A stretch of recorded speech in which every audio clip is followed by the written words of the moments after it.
Hello and welcome to Jay and Laura TV. We are Jay and Laura Laffoon. We're so excited that you're with us because it has been an incredible week for the Laffoons. Oh my goodness, we just got back from our Grove Park Inn Celebrate Your Marriage conference in beautiful Asheville, North Carolina. Flowers, dogwoods, azaleas. It was just awesome. And the cool thing for us personally was that we had a show in Highlands, North Carolina on Friday night. An ultimate date night show. Yes, an ultimate date night show on Friday night in Highlands, North Carolina. And we had nothing to do Saturday, and then our conference started on Sunday. So we thought, here's the plan. What should we do?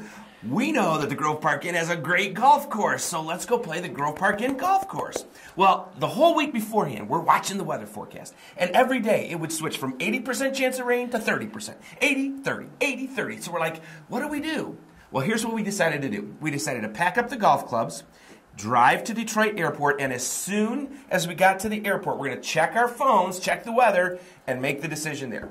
So Friday afternoon, we're looking 80% chance of rain on Saturday. We're not going to lug the clubs down there and not get to play, so we'll bag it.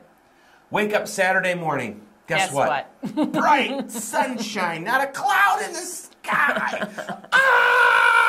I was so upset because you know what we had to do? The upside. We had to go shoe shopping. It was awful. We didn't plan to go shoe shopping. We just ended up in a shoe store. No. Tops for shoes. It's legendary in Asheville. Who had to go? That's right. But we were there doing other shopping for the conference. Gotcha. We just ended up in a shoe store. But whatever. So that's our life right there. Real life with Jay and Laura. Hey, you know what? Connection Corner this week is all about getting on the same page. And you know, we live in this world of technology where this phrase that I never really paid much attention to, or this word, makes a lot of sense now. That word called sync. You know, you sync your phone with your iPad, you sync your iPad with your computer, you sync your Kindle with your Kindle Fire, you sync. And you know what you're doing when you do that? You're getting all your devices to have the same information on them. And we need to do the same thing in our marriages. We need to get on the same page with each other. Now that's a throwback phrase, but it's the same thing. Syncing your marriage, getting on the same page. But you know what? And it's not something that you can just plug in and make it happen like you can with your devices. You have to take some time, put some time aside to say, you know what? We need to get on the same page here about disciplining the kids. We need to get on the same page here about meal times. We need to get on the same page here about our finances, vacation, sex life, all of that. You got to get on the same page, and it takes time where you can talk and trust each other. You know, because here's the other thing. Sometimes, like when it comes to disciplining the kids, I may have a better understanding of this particular situation than Jay does.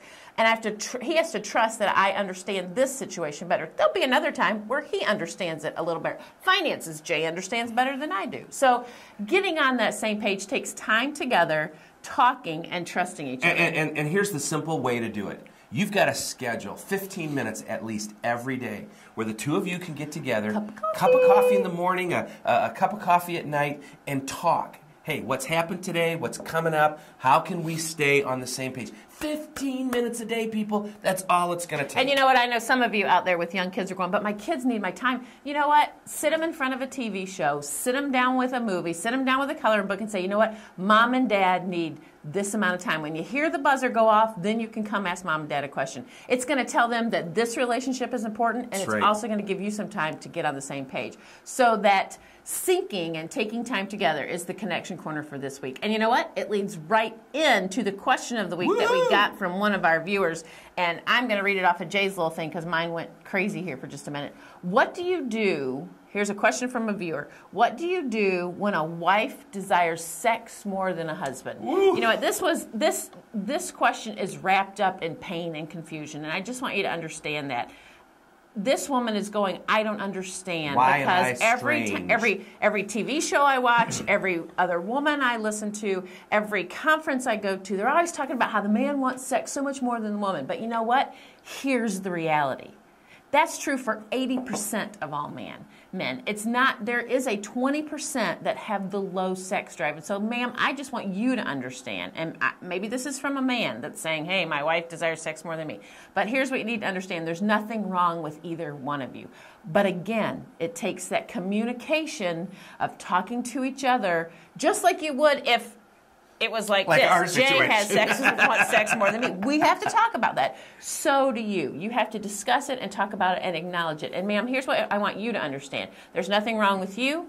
It's not that your husband doesn't think you're attractive. It's not that your husband doesn't find you it's attractive. It's just his sex drive is low. And sir, you have to, if this is a man writing this question, you have to understand there's nothing wrong with you either. You're just in the 20%, but you need to communicate with your wife. Right. And sir, if your sex drive is low, you need to understand that this is important to your wife, so it needs to be important just to like you.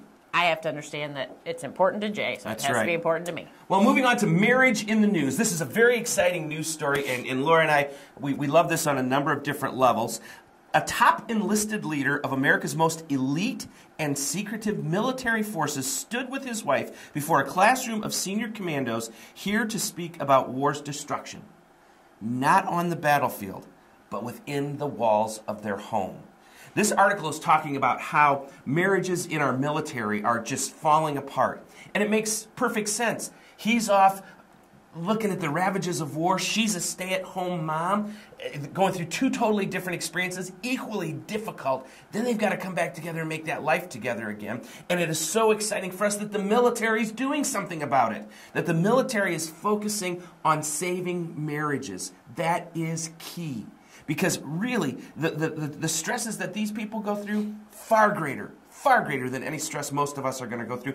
And they're America's heroes. Our military people are protecting us. They're America's heroes. So Marriage in the News this week is all about honoring the people who have been working and fighting for us, and even the families that stay back home. So if you are somebody here who is concerned about marriage in your community, in your church, do what this guy did. Stand up and take charge. We've got couples all over the country who have gone to their church and said, you know what? I care about marriage. Daryl and Sylvie in Columbia, South Carolina. Bob and Becky in Indianapolis. Bob and Kendra and Dwayne and Ann right here in Central Michigan. That's what it's all about. Taking charge and saying marriage matters, whether it's in the military, in your church, in your community.